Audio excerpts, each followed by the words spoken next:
Hello and welcome back to the Fixing Football podcast with me, Martin Naylor, and I'm here with Liam O'Meara and Scott Naylor.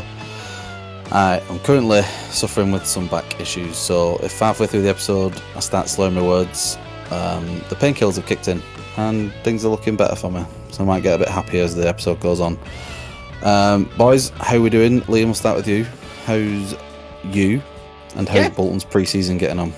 Yeah, very well. My back is okay. It's quite strengthened from doing most of the heavy lifting on this pod, so generally speaking, my back's all right. Yeah, I made that joke the other week, so it's all right. You can take my notes. That's fine. That's cool.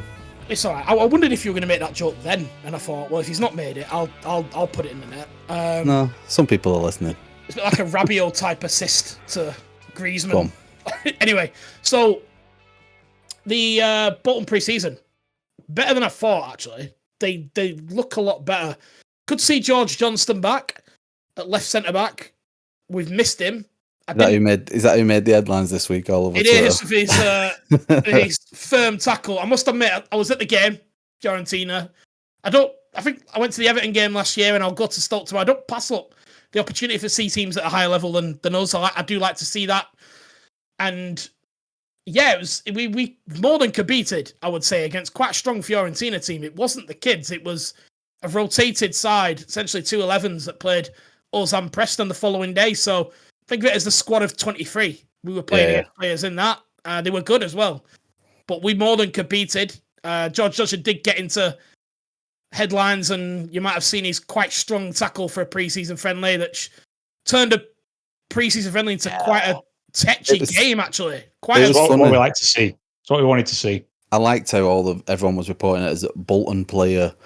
With this, no one used his name, did they? Yeah, it was just Bolton player snaps Moise Keane. Yeah, I mean, it's quite a good tackle, but I understand why in a pre-season friendly you don't want that tackle. Yeah. I get it. I do get that argument, and we've been on the end of them in the past with Chung Yong Lee, etc. So I do get it, but I think George Johnston, this is a big pre-season for him because he missed all last season after getting injured in pre-season last season. So he's probably more than anyone else desperate to hit the top straps, and he's playing against Moise Keane, who apparently is top level quality. I've yet to see it in any of his clubs, and he was poor in that friendly, to be honest. Missed 2 glorious opportunities. Yeah, I've not understood him as well. He looks seriously out of his depth. He's had Wonder Kid tattooed across his forehead. Like, I don't know. I think first time I heard of him, did he go on loan to Everton? Was that his first? It was a permanent move. That one is. It was a Ancelotti from Juventus. From Juventus, is that right? Or did he go back to Juventus? I'm not sure. But I know it was big money. It was big money, though, wasn't it? It was big money. Was he Inter before? I think. Right, something like that. Right, okay. But yeah, toilet, poor player. But yeah, Bolton's pre-season going quite well. Stoke tomorrow, and then Port at home. If anyone wants to see that game, Bolton versus Stoke, an old Premier League classic type tie. And then it's Port Vale away at the weekend, and then the season starts against Leyton Orient. I think I said Lincoln. We did, yeah. I don't think many would pick up on that mistake, to be fair. I'm yet to be convinced that they're different clubs, in truth. So, yes, we've got Leyton Orient, first game of the season. Well, yeah. You're pretty lost if you turn up at the wrong one, though. They aren't close. No, they're not. They're not. But like everyone at this level, they do play in red and white. Last question on Bolton for now. Any new signings? Anything exciting happening? Is there anything looking like we can bolster this squad and get the people excited? Quite the opposite. There's a lot of frustration because a lot of teams are holding onto their players through pre-season. They talked a lot about this Euro knock-on effect. It's quite a late Euros, this one, in comparison to others. And what it's meant is that a lot of top teams are holding on to their players longer because some players are still on holiday. So players that they would generally loan out are staying with the top teams, and then that has a knock-on effect throughout the league. So teams are generally just holding on to the players longer just to essentially not overwork their first 11. So no, but I think there's 3 signings apparently lined up, dependent on if things go wrong with them. John McAtee seems to be the main one from, again, got that wrong. He's at Luton currently. I think I said Swansea last week. Fixing Football podcast. Place for all the knowledge. What position do you think needs addressing? If you could wing backs.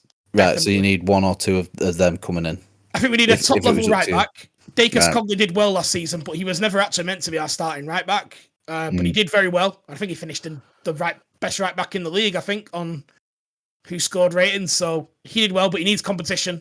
There's no one else really other than Luke Matheson, who's probably going to be going out on loan. And at left back, we missed out on Ogbeta, who went to Plymouth after our loan at our place. So it's just Rando Williams and maybe Iredale on that position, and I think we need someone really pushing them too as well. So they're the main areas for me, and probably another forward to replace Bodvarsson. Right. Well, this is the Fixing Football podcast, and there's no better place to start somewhere that needs fixing than them boys in blue at Stamford Bridge. Got a nice smile on your face now, but pre-season's not been going well. There's just a cloud hanging over Chelsea, it seems.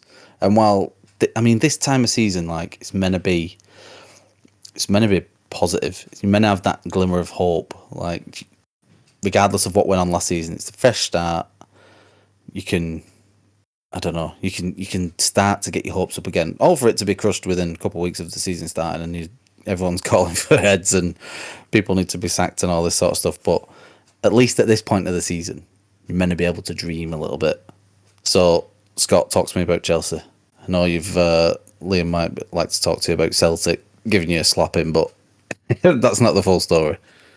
Yeah, I mean, so results haven't been amazing. I mean, pre-season is always the same thing, and if you lose a game, it's pre-season. It doesn't matter. If you win all your pre-season games, you're going into the season on a high. It's all it's all bollocks. It's like Community Shield, isn't it? If you win it, it's like the perfect season opener. If you lose it, it's pre-season. It doesn't fucking matter. Yeah, of course, yeah. So the results weren't great. I think one thing on the Celtic game was we looked very pedestrian. I think it's fair to say that Celtic start their season this weekend, I think. So they were much fitter than we were. And I think that was proven. We were pretty much walking and jogging the whole 90 minutes. So you've got a team who are... That's a very fair comment, I think, Scott. Yeah. You've got a team who's basically fit and ready. I think they played... I think it was the best 11. I think it would have been whatever the team is going to be out for their first game on Saturday or Sunday, whenever it is that they play. Was it in America? Was it in America? Yeah. I'm not sure where. I thought it was. Yeah, somewhere. Everyone's in the States, aren't they? Pretty much. Yeah. Most of the big boys are there, which is fair enough. So I think it was a full strength, fully fit Celtic team, which honestly isn't that great. But then us who are on our second game, a new system, new manager, and a lot of new faces back, a lot of players returning from injury. At least three players who would probably make our first 11 who haven't played football much for about a year. So I'm not deep in it that much. And again, you've got this whole new Maresca ball system that they're trying to learn. It was a bit of a weird, seeing some weird, like Reece James is playing a very inverted role in midfield. Don't really think that's right for him. I think he's capable of it, but his strengths are overlapping and crossing the ball, which he isn't going to get to do in that position. Didn't he, if I remember rightly, to my EFL knowledge, he played centre midfield for Wigan, didn't he, for a full season? Yes, he did. For the very most well part, as well. Really, really good in that position, if I remember. But that was obviously League One, I think, in their promotion year, if I remember right. Yes, I think it was. So, yeah, he turned a lot of heads that year. That was sort of it was that loan more so than anything that really sort of put him on the map and pushed. As much as our transfer ban helped and the timing, that loan move really sort of put him on the radar. He did very well there. And I do think that Cucurella's probably better for that. And from what I know of Maresca's system, he inverts one of the wing backs and the other one does some marauding. You can see that changing when Cucurella joins up with the squad. And there's another. Who else is playing massively out of position? I can't remember. There's somebody else who's not doing the right thing. But so not great performances, but we're just getting started with our fitness and our new system, and we've got quite a lot of players to join. Well, so I don't know. I'm not really getting too much into it. One player who isn't joining you, Trevor Chalobah, which I thought was surprising that he was left behind. Now, clearly, this is a push him out the door scenario, and he represents this full profit thing, being one of your homegrown talents. So, I mean, what did you make of that? Yeah, he divides the fan base a lot, does Trevor Chalobah, because I think he's decent. I like Trevor Chalobah. I think he's decent. I think Chelsea is one of those weird players where you can't obviously put this all down to him. But we've got like this record where I think we've only lost twice when he started. Some weird stat. A lot of Chelsea fans tried to hang on to that. But on the flip side, pretty much since Clearlake came in, we've been telling him that we want to get rid of him. We've pretty much told him that his time's up since day one, and he's kind of hung around. Like, not he doesn't want to leave Chelsea. If it was up to him, he's an academy boy. He's been with us all his life. He wants to stay and play for us. Whenever he does play for us, he looks good. But I'm also we've just signed Tosin. You've got Wesley Fofana. I suspect if Axel Disasi hadn't been signed, who's worth 38, 40 million or whatever it was we paid for him, then there's a place for Chalobah in the squad. But we've just got too many bodies. But I think I do also think that that's a great bit of business for somebody, because I think we're looking for about 35 million for him, for 24-year-old English centre half. I think he'd be a brilliant business for somebody who's in the need for a centre back. I think Man United will link with him. So it'd be a great bit of business for them. But yeah, I agree with that. Not massively surprised to see him left out, because it's been on the cards for ages. It's just been. I think the last time he was meant to be at the door, he sort of turned down a lot of moves. He sort of, stay and fight for my place, and then someone got injured, so he got the chance to come in. So yeah, not massively surprised. But it is a shame, really, because I quite like him. Right, pre-season. Let's talk Arsenal for a minute. Go on then.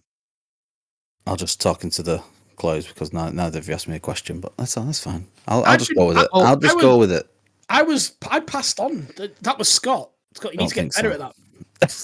Listen, you just no. The best bit is that we beat Man United this week. It's class. You did.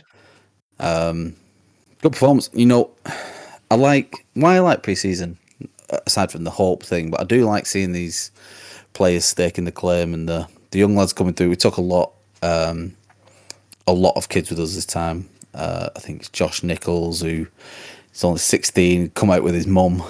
Like Ethan Nwaneri, who made headlines when he became the youngest Premier League player I think 18 months ago or something. He's been playing well. Arsenal played well. It was our second pre-season game, and I think we dominated the ball. But I thought United were really, really slow. I don't want to stick it to someone on pre-season, but they were really poor. And their kids, I'd be worried if that was what I was seeing at the state of what was coming through. Didn't think any of them looked up to scratch. Like this sort of reputation that Man United have had for producing all these top youngsters. Oh, it's well gone. It's not real, is it? I mean, it happened once. I don't think it's happened. I think even from the class of '92 onwards, did anyone else break through after that? Really? Oh, but they didn't sign from elsewhere. We've talked about this before, haven't we? The kids now, they go to City, don't they? That in terms of the local academies, it's the City academy now that you could everyone looks to. There's obviously Rashford. You could even look at Welbeck as far back as that, but not many. Yeah, not many at all. Which is, it was just that it was an interesting comparison, because it wasn't like we had our full team out and that United had kids. It was a good mix on both ends. I didn't get to see much of Højlund, sorry. that wasn't a Freudian slip. Højlund and Lenny Yoro, they'd both gone off injured before 25 minutes had gone. So, but the kids who were in for him weren't. Yeah, just looked so off it. When Martinelli came on with 20 minutes to go, the centre back, who's 19, I think something fish, was honestly, he looked like he'd been eating Maguire's leftovers for the last 10 years. It was absolutely so far off the pace. But good. Calafiori signed today, so another centre back to add to the list. Another centre back / fullback who we've got now. If you go in, I think probably Saliba and Gabriel are definitely only centre backs, but then you've got Ben White, Tomiyasu, no Calafiori, Timber. I'm trying to think of who else am I missing there. Kivior. They're all centre backs who can also play fullback, and it's clearly a strategy that we're going for in terms of personnel. Big players. We're not a small team anymore that we was in the past. But I see there's probably still some holes to fill. It's very like City. They've done the same thing for years, haven't they? They've either had those fullbacks that can invert into midfield, or centre backs that can invert to fullback. The ones that spring to mind are Ake, Vardiol, others. They don't spring to mind, but even Walker's, he's played multiple positions at the back. Stones has played multiple positions at the back. So yeah, it is like I say, it's right. It seems to be a strategy of ours at the moment. I think Scott, you had something else as well. Yeah, is this like another like weird Arteta thing, like buying people who doesn't need to create some weird competition that doesn't need to happen? Because potentially, Ben White was. Go on. Because I'm thinking Ben White was he was right back because he had to be, not because that wasn't the plan, was it? Because he filled in at right back and turned out to do really well. And you just ride it till the wheels fall off, kind of thing. But I don't know. Do you think Ben White doesn't strike me as the kind of person who would be happy to accept like a makeshift role? I feel like he'd want the red carpet rolled out and like solid gold boots. Like, oh, you're the captain, Ben, or Benjamin. Sorry, apologies. I feel like he's the kind of guy who wouldn't like if he's not the main boy, like the first choice at centre half where he wants to play. He's not going to have it. But maybe that's just my perception of him. But I don't know. I think it's a lot of people's perception of him. He's got a weird reputation. I think he clearly doesn't come across well in the media. Because he's a prick. That's why. Yeah, that's why he doesn't come across very well. Maybe that's how he's portrayed. But when you speak to, or if you've seen excerpts of people like Bielsa speak about Ben White, who've come out and said like how he was so keen to learn different positions and always did extra training, one of the best trainers there and stuff, really disciplined. And I think it's just some of his quotes have got taken out of context. So I take a lot of that with a pinch of salt until he actually spits the dummy out and things don't go his way. We'll see. Now we've got a fully fit Timber back. You mean like making yourself unavailable for England? Would you say that as an example of that? No. Fair enough. Say it like you say it like he's been portrayed badly and he's been misquoted, like there's been somebody else doing his speaking and acting for him. I don't think so. We'll get into that England one another time. I think we've not spoken about the England manager for a while. But outs, Emil Smith-Rowe looks like we've agreed a fee with Fulham today, so that one looks like it's going to be happening. Sad to see him go, but it's a good move for him. So, what's up, Liam? Well, you don't like it when I'm sad to see someone go. Why are you sad to see him go? I can't get my head around this infatuation with Emil Smith-Rowe. There isn't. It's not an infatuation with him. It is. You're all no. You're all the same. Is that what you was about to say?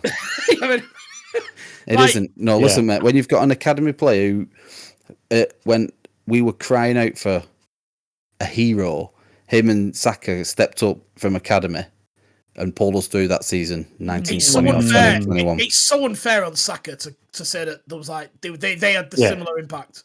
Like, yeah, that's baffling. What? That season they did. Same level of credit. Season, no, Saka's that season on the cusp of like world class greatness, and you're basically saying, no, well, it's like when we had now. Smith-Rowe and we had like. Hold on, no, you're way out. You're way off. Because since then, Smith-Rowe's when we had. No. Listen, mate, you're well off. That season, their impact was equal. Both left and right wing tore it up for ages, and probably saved Arteta his job. And Martin you are right though. You did say something that I will agree with. It isn't just Smith-Rowe. It's every average player who's ever pulled on the Arsenal shirt. You've got a weird. Who can you call him average? Of them. He is. He's played for Fulham. Where did they come? Did they come 10th last year? He's ran rings around Chelsea every time he's come up against Chelsea. He's run rings around you. I'm surprised you. And weren't you trying to buy him last season? No, we weren't. I don't know where this has come from. You two have both said this. That did not try and happen at all. Definitely did, but okay. You've made this up. Definitely did, but okay. Scott's denying that like he was sat in the boardroom like, none of us said anything about Smith-Rowe in here. Like, what? Yeah, if I have to defend Chelsea, as if I work there, I'm going to act like I fucking work there. We didn't try and sign him. He's shite. He's always been. He's just, You're the only one who thinks that, then. Do you know what? I don't know why. I'm going to borrow an Eddie Hearn line here. average isn't an insult. Like an average Premier League footballer is still very good. He just isn't that good. He's average. He's just an okay player. He isn't particularly special in any way. Is he an outstanding talent, like top 20 at anything in the league? No, that's he's in the middle here. It's two different things. That's two different things. Is he an outstanding talent, or is he top 20 in the league? He's a good player, right? He's a good player. This is a silly argument. I'm not even going to care after next week. Like a Ross Barkley level good player. I'm sad to see him go because this is what happens when an academy player comes through and plays well for the club, but injuries have done him dirty. He's not been able to get back in the team. We've had to move on and buy players like Vieira or whoever, Trossard, and people who've come in and done well.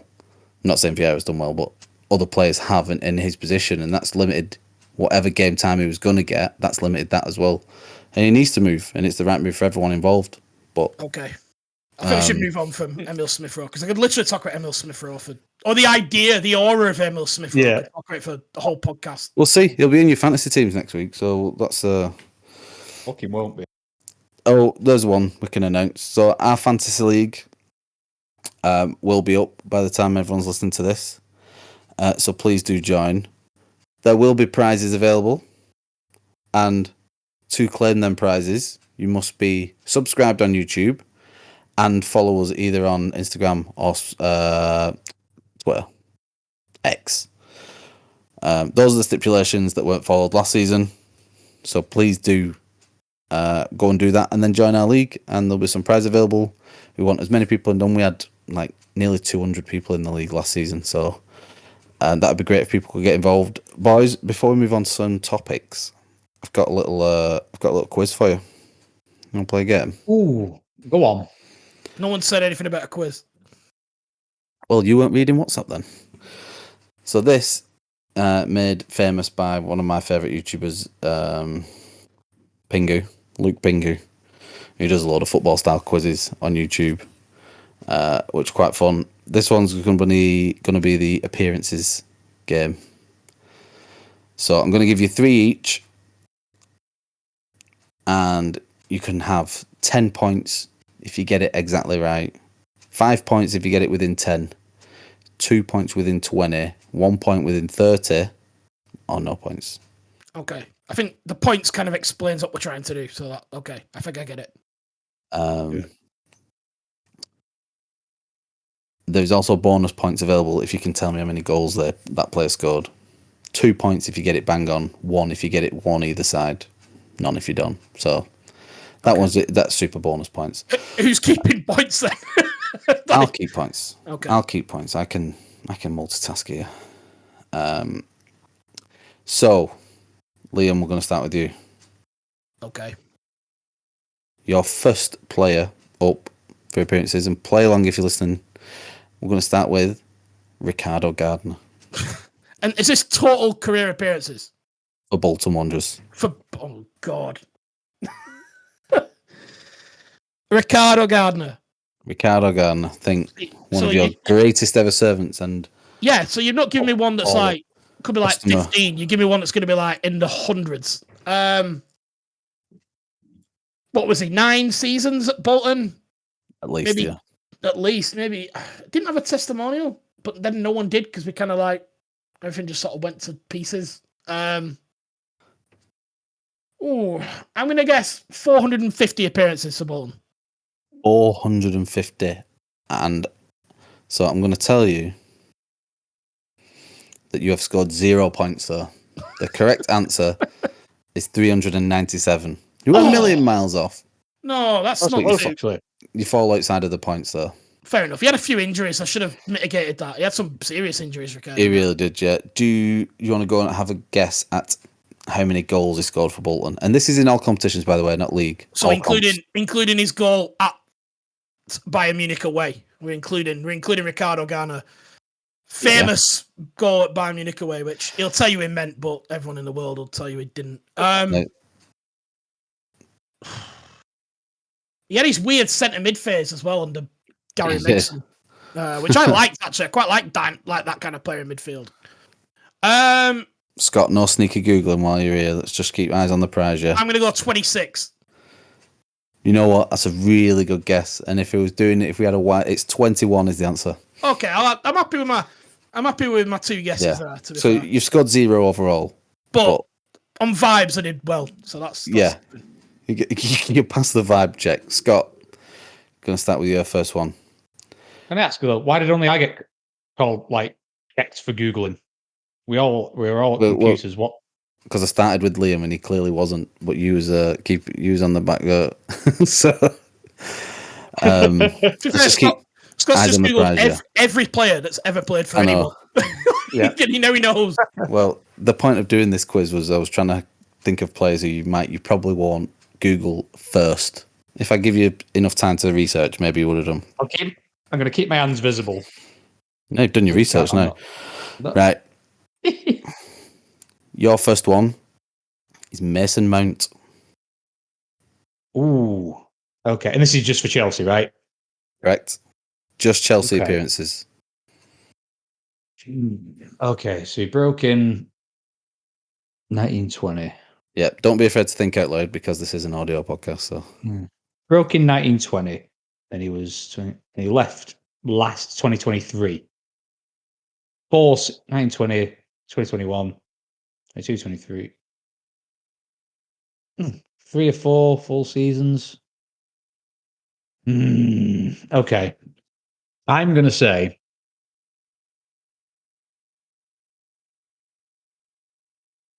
I'll have to put some sound effects in here. He didn't miss much with injury either.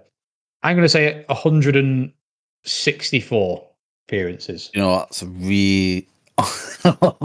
oh, how close am I? It's 195.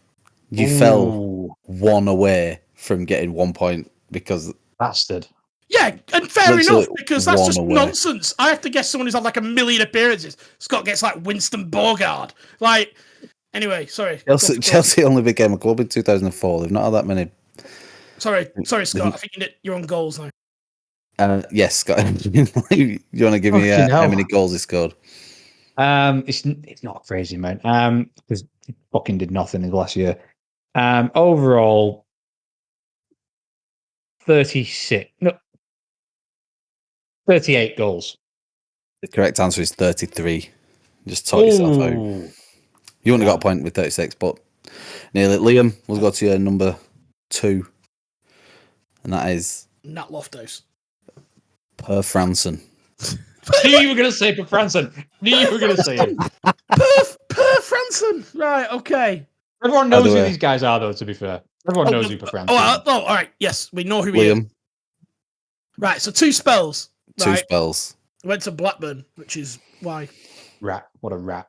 I know, that was big at the time. I'll tell you, though, he had the exact same amount of league appearances in either both side of the spell. Yeah. No, this is total appearances. So this is total appearances, by the way. It's not as long as you think, I don't think, Per Franson. I think the idea is that he was there forever, but I think in total it's like 5 or 6 seasons that he played consistently. Probably, yeah. I think that's about right. So I think 158. You know what? You've gone way low, though. The actual answer is 284. Okay, well, on vibes, I can't. You didn't pass the vibe check then. Do you want to go for goals? Yeah, well, if I say no, then doesn't make good audio, does it? Well, on 180 then, I'd guess it'd be about... 284. 284. Yes, no, on my incorrect answer. No, on 284 appearances, right, I reckon Per Franson, about 1 in 6, 1 in 7, I'd say. So I'd go about 39. He was really close. 34 was the correct answer. That's a point, isn't it? Vibe. Right. That's a vibe point. No, Scott, that's a real point. No, it's not a real point. No. You've got to be within 1 to get a point on there. So you got to know your players a little bit. Scott. Nicholas Anelka. Nicholas. Liam, why are you so vexed with these players? Nicholas Anelka left us about 12 years ago. For the audio listeners, Liam's arms are up in anguish. Anyway, Scott has been given this absolute tap-in, apparently. Yeah. Right, Nicholas Anelka. He wasn't... How long is he with us now? I want to say we signed him. He was in Ancelotti's title-winning season. He won the Golden Boot that year. Or did he? He won it one year. He did win a Golden Boot for us. It was really pitiful. That's 16 goals or something. Signed from Bolton. Yeah. Right. 18 mil, I think it was. I nearly did Heidegger Johnson as well. I wanted to do all links between the teams. Yeah, that'd have been good. That'd have been good. Where's the Mountain Bolton link? Not yet. I'm sure there's one of them. Derby played Bolton once. Could have done Gary Cahill. Anyway, I'm digressing. Right, so Nicholas Nelke, I think he did play in the Champions League final against United. Was it like he was gone by 2012? I'm going to say 141 appearances. That's his 184 appearances. No competitions. So you're out of the points there. Goals? Stab it. I'm going to 73. 59. I thought it's quite low. Liam, last one for you, and then we'll move on. Yuri Djorkaeff. Oh, okay. Now we're talking. Scott's up in arms. This is a tap in for Liam. Yuri Djorkaeff. Looking about 2.5 seasons, I think, of Yuri. Maybe maybe 3. But I think all competitions. Remember, Liam Bolton were flying at this point. Magical years. The best we had. Appearances, all competitions, 103. The correct answer is 87. Ooh. You are. Is that within? You're within 30. So I'll give you 1 point there. Well done. I mean, we're not scoring heavily here. No, that's the best point scored. Goals? All competitions. In fact, you're within 20 there, aren't you? 103. Yeah. You get 2 points. Well done. Oh, 2. Is that 2-1 to me now? No, it's 2-0. 2-0. Goals? Okay. How many games? 87 games. 87 games. I reckon Yuri was about 1 in 4, 1 in 5. So I would go 21. 21 is bang on. Well done. Yes. Well done. That's another 2 points. Well done. 21 goals in 87 appearances. Scott, your last one is Iron Robben. Ooh, Iron Robben. He wasn't with us that long either. Not as long as he should have been, because Mourinho... I don't know what happened there. I need to look that up. Why we sold him, I'll never know. But he was there in Mourinho's first year. There in his second year. I think he did 2.5 seasons for us. But I'm going to go with... competitions Chelsea playing. Him and Duff. Weird fucking winger pair in that. But I'm going to go with 90 appearances. Correct answer is 106. Oh, okay. Wasn't that far off. No, you're within 20. So that's 2 points. And goals? Lovely. To draw level. You need to get this bang on. I feel like it's not that many. I feel like his best goal scoring days came well after he left us. What was it? 106 appearances, did you say? Yeah. 34 goals. The correct answer is 19. 19? Fucking hell. Jesus, it was low. Liam takes the win. Yeah. Well done. That was fun. Well done, Liam. Yeah, I'm very pleased to win that. That means a lot. It's a shame Luke would have liked this game. I've got some United ones as well that he would have liked. Season's not started. He wouldn't know. Season's not started. Yeah, season's not started. Man United don't exist. Can't do anything. Right. There's a few things we wanted to get off our chest. Let's get through some of them quickly. Liam, talk to me. What's happening? What's going on in the world? Well, the big EFL news is the CBS deal, which I know you can. It's like they're doing like a pay-per-view thing, like a subscription. Well, yeah. I think a lot of it's going to be on Paramount Plus to stream in America at least 250 games of the Football League, Championship, League One, League Two, and a deal worth apparently around 56 million, according to a couple sorts. But I've not seen that properly verified. But that's what's being rumored: $56 million deal. Is it exclusive, or will Sky still have some of these matches, or is it totally exclusive? Totally different country. So this is for it to be shown in America. Oh, right. So it's just right. Okay. It's a separate deal, additional funding, on top of the Sky deal, essentially. And have the EFL never sold the rights overseas, or is that just Sky have maybe piggybacked some stuff overseas? Probably. I think a lot of it's been on an ad hoc basis. I think a lot of it's been through the iFollow service, internationally paying for individual games, which is poorer quality. And I think, as far as I'm aware, I think this is unique. I think this is a new deal struck in there when a lot of leagues across Europe are struggling to sell their rights. I think France have half theirs over there. Massively, yeah. I saw that the Premier League's TV deal is equal or more than the other top 5 leagues in Europe. La Liga, Bundesliga, French, and others, Serie A, stuff like that. But yeah, our TV deal dwarfs them. It's massive, this. And if I was going to ask you a question, Martin, because you accused me of not asking you enough questions. If I was to ask you, what do you think has driven this? What do you think it might be? Good question. I think Scott knows the answer because it's staring you in the face. Go on, I don't know. Go on. I have a suggested answer, and I feel like this is what I think. I think that Ryan Reynolds is completely and utterly responsible for all of this single-handedly. And it's an interesting point because obviously and I think in some cases rightly so, he's not been massively well received by everybody. I think that he's a bit of a double-edged sword. Like, he brings a lot of exposure, but, look at Wrexham, the sort of unfair playing field that they had, even though they still didn't win the league. But it's created a bit of they've got backing that no other team in that league has really got. So I guess it's interesting to know what you guys think about that sort of weird dual reputation he's now going to have of, yes, okay, it's big bad Wrexham and everyone hates them, but he's now also responsible for a massive cash injection into the structure.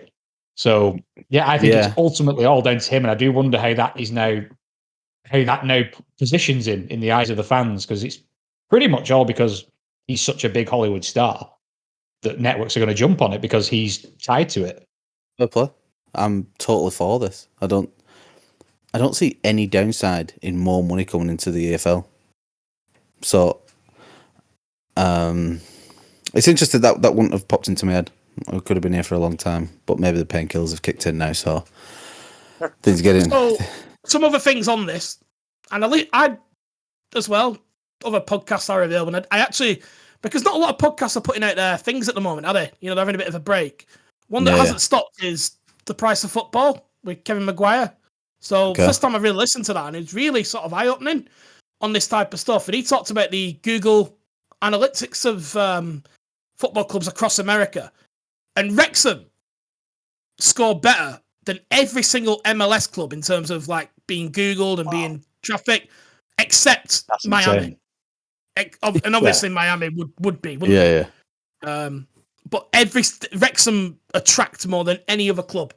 In any MLS club, sorry. You'll still have Premier League clubs doing better than them. But that's, you could put that down to the people in America know what LA Galaxy is or what New York Red Bulls is. They don't know what a Wrexham is. There's probably more spelling mistakes on Wrexham than any other word put into Google. There's curiosity there, but also I'm glad that they're getting eyes and more money's going to be pumped in. This is this trickle down effect that we've been looking for years. It's very like Drive to Survive and F1's rise for me. Yeah, very, very bringing a new market to it, because yes, football is the most popular sport in the world, and yes, it has more eyes on any other sport, but there's still a lot of eyes that aren't on it. my wife Ashley, she watches Welcome to Wrexham. She literally watches it. I can't stand it, so I won't watch it. But she Why don't you like it? Just because, for the same reason most football clubs at my level won't. It's a bit indulgent. It's a bit indulgent. Yeah, it's a bit indulgent. Yeah. They're the only club that does nice things. You know, we're the only club that cares about the community. We're the only team that's on a positive story, trying to get to, like. And don't get me wrong, like if it was about my club, I would have a different view. But it's not, okay. So I don't. However, enough, okay. They're not doing a bad thing. Like they're not bad people. Like I just don't like it because I just don't. And then maybe they'd say I'm jealous, and maybe there is a bit of that, but also, you know, fuck off. Yeah, I think it's always going to be that, isn't it? Like if it's your team benefiting from, like, you know, the Saudi takeover, the oil money, whatever you want to call it, you're always going to have a different lens. But I think fair play to him. I think he sort of, I don't know what his reasons for doing this in the first place were. I'm sure he explains it in the documentary, but like you, I'm never going to watch it. But he seems to have embraced it quite a lot. Like I think even in the new Deadpool film, there's the version of Deadpool. He's like, I think it's called Welsh Pool. Like a big whales flag all over him and shit. And I've sort of fallen off with Marvel films over the last few years, but he's clearly, I feel like he's embraced it. Whether he like knew how much he'd like it, he's clearly put a lot of effort into it. So yeah. I agree. I think it's great news for everybody. Apparently, he's tweeted today that was actually played by Paul Mullen, the striker of really. Wrexham. Yeah, there's a guy. One of their players was an extra. There's like a bar scene apparently, and I can't remember the name of the guy. It wasn't Paul Mullen. It was somebody else. He's like a visible extra. Some of the Wrexham players are in that new film just because he thought, fuck it, get him in. And I like that. Yeah, like you said, I can see it being a bit self-indulgent on the promo front, but again, if it was anyone else's club, they'd be lapping up and be all behind it. So yeah, fair play to him. So Liam, what does this CBS deal do for the future of EFL, and where does it go from here? It certainly helps. It's extra money, and it helps. And eyes on it can only be a good thing in essence. You know, when these games are, a lot of it is Championship as well, so it's not all just going to be Wrexham games that are on there. I think they're predominantly the games that are being shown after the Championship. I wonder whether CBS have maybe had that in mind when they've agreed the deal, thinking that Wrexham might get up either this season or next. Yeah. And potentially they're then going to be struggling in the Championship, or maybe we'll find that difficult. That's kind of what I think will happen. I'm not sure Wrexham will go up this year. I think it might be a year early, but I think they'll probably go up. If you ask me, will they go up in 2 years? Yeah, I think they will. So it really does help with that, because the Championship is a really good league to watch for neutrals. There's so many big clubs in the Championship. The clubs from our youth who filled the Premier League sticker books are all down there now. And Wrexham gets the headlines, but there's a lot of other American stories. So Tom Brady at Birmingham with the billions that they're spending in our league. You've got, is it JJ Watt at Burnley with the other American Utah-based consortium that own Burnley. And Leeds as well is owned by Justin Thomas and other golf players partly. And I think Will Ferrell owns part of Leeds now. I might be wrong there. Is that right? Will Ferrell? Yeah, as well as a Red Bull group that have invested in them as well. Yeah. So there's a lot of American sub-stories that I think will cause a lot of intrigue. Scott, go on, mate. Yeah, I think I've just thought of a downside, or a possible downside, is that this could accelerate what we've heard fucking Sadiq Khan talking about games, like full season games being played in the United States. I think that if you then, let's say you then get a bit of buzz in the Championship and fucking, I don't know, Taylor Swift starts following fucking Derby County or whoever, I don't know, all the Championship teams just escape my head. Then you're going to have a massive clamour. And in some ways that's great, because again, massive amounts of money will then get pumped into the Football League. But then you're going to then start running out of arguments against regular season games being played in the States. Right. I'm going to suggest something now. This would be live podcast agenda bending. Mm-hmm. I say we've got other things that we're going to talk about. I think this is a great time to talk about that, Scott. Because I think that's a really good shout. This idea of games abroad. Let's talk about that, because I think your mate Mark Goldbridge has trended this week because he's said how open he would be, how open he is to it, and why he thinks it's good, and that us fans that think it's a bad idea are just stuck in the past, because if we want the best league in the world, we need the most money, and we should essentially flaunt the product to these markets. I don't know, Martin, would you be happy watching Arsenal versus Man United actually in the States? No, not at all. Because it becomes a showpiece that it doesn't need to be. The game is big enough as it is. The Arsenal v Man United is as big as it gets in the league. You can say other games are a little bit bigger, whatever, but it's as big as it gets in terms of international audience. That does not need to go to. You don't need to fill a SoFi Stadium that holds 10,000 more people and play it at 2:00 in the morning over here. Like, there is no world where that makes any sense. And then, I mean, on top of this, do you think Premier League clubs are going to put the season ticket prices down if a game's going over there? Probably not. So that's just going to happen. It's just, it's part of our marketing tool. Now, there's this argument where we're taking a Premier League game over there, or an FA Cup match, or whatever. You know what? I actually wouldn't mind if the Community Shield went somewhere and became something. That's the thing. Do something with that if you want. If you want to make a centerpiece event, do it with the Community Shield. You can do what you want with that. No one cares. Like, we've already mentioned that already. But, there was talk a long time ago about a 39th game. And we've seen the NFL come this way and have games. But that's, especially with Tottenham's new stadium, that's become a real staple of the season. Do I see it happening? Yeah, because the money's going to be there. People are going to shout, but I think the fans' voice have got to be the loudest here. And taking a Premier League game there, it devalues it here.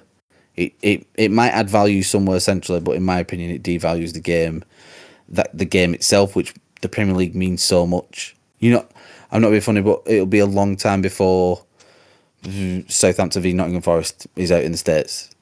And that's just their global reach. We saw Arsenal played Bournemouth the other day in our first pre-season friendly, and the stadium was half full, and it was only a 20,000 seat stadium. It was a small one, and it was 99.999% Arsenal fans, and that's no shade on Bournemouth. That's just where they're at. They've got Michael B. Jordan. They've got all this other money. Maybe their time will come, like Ryan Reynolds' example that we've already used, but. Yeah. No, not at all. I'm totally against a Premier League game being there. Something else being there, maybe, but not that. Not something that holds so much value on these shows.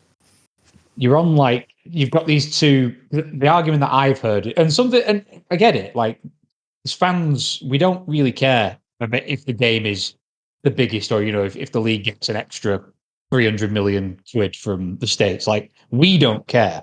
We just want the football to be good. We want to watch our teams. So this whole, like, I feel like fans get lost in the whole, well, we don't want this, but it ain't you that's running the show. Unfortunately, I don't agree with it, to your point, Mike, I don't want to see this happen either.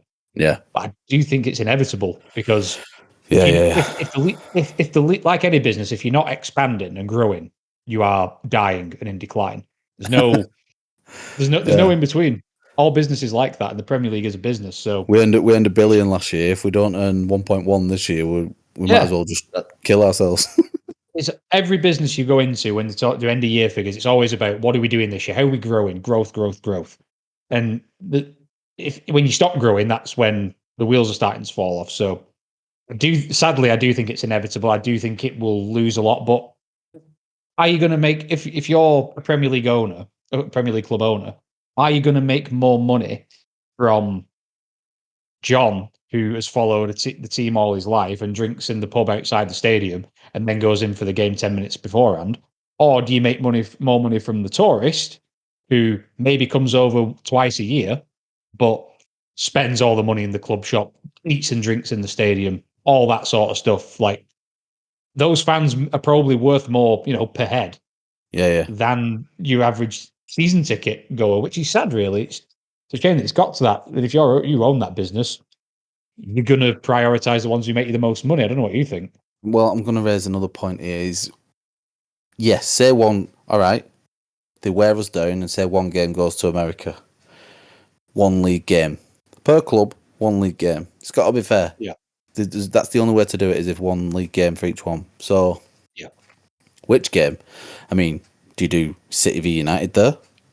That, this time next year could be a title decider? Do you do Liverpool v Everton there and take that away from the city of Liverpool? Yeah. And then, I just want to go to my next point and then I'll let you go with it.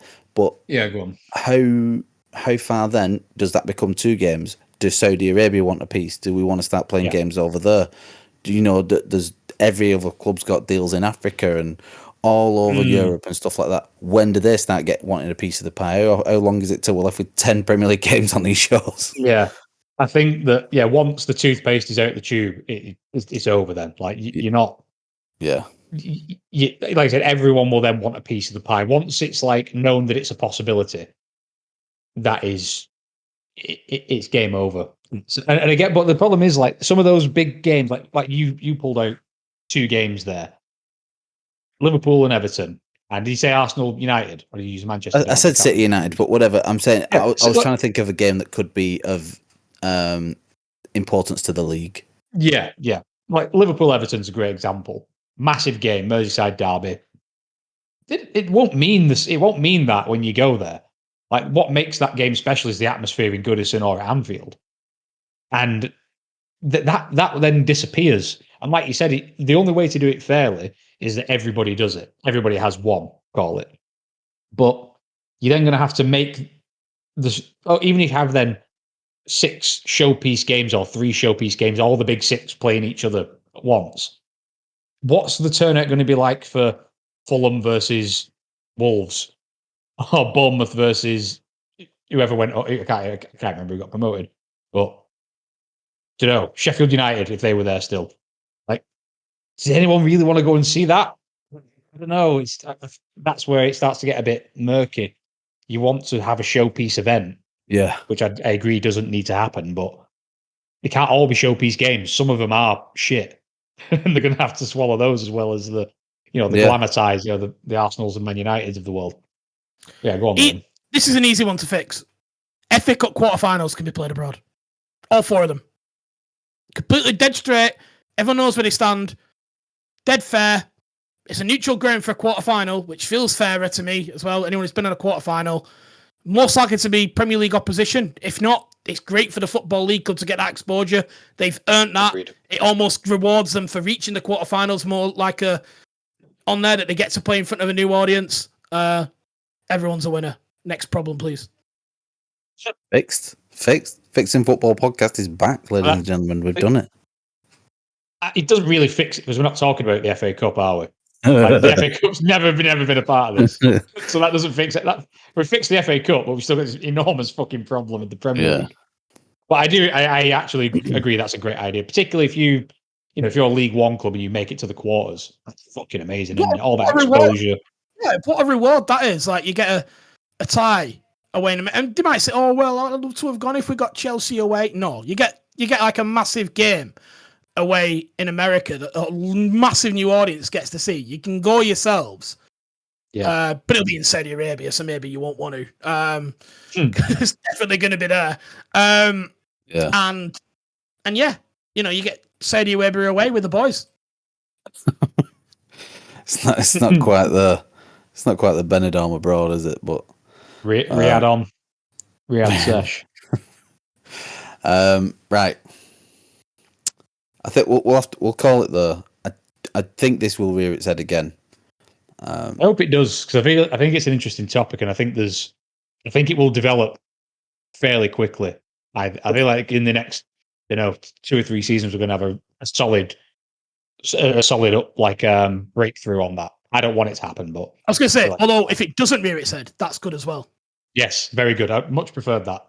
I almost think that there is a good solution to this as well. That there could be a positive, like that quarterfinal suggestion. It is.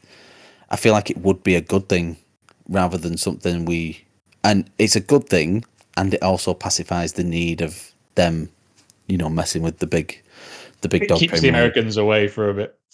Yeah, Just keep them on string on the lead for a little Before bit. big games, and I actually think it would give the FA Cup a bit of an injection as well, because that there is an interest problem in the FA Cup. Big time. So if even but it makes the round before more interesting as well, because you're then playing for that game, for that interesting game. So it really helps both ways. So it solves a lot of problems. So we've absolutely fixed the shit out of this, Liam. Well done. Right, we're going to call it there. Thank you, boys, very much. Painkillers are flying now. I am floating, so I'm going to have to wrap this up and try and edit it. Have a glass of wine; they'll go down really well. Yeah. Right. Don't forget, everyone, please, the Fantasy Football League is now open, so please do go and join. You'll find the code on all of our socials. Join, share it with your friends. Don't forget to subscribe to the podcast on YouTube and follow us on Instagram and or Twitter. Twitter's better because we're super active on there now. Please join in the conversation and get involved. We want to hear from you on all things, everything about your club. You can find all them links at our website, www.fixingfootballpodcast.com. And that will be it from us. Liam, Scott, thank you very much. Liam, final message?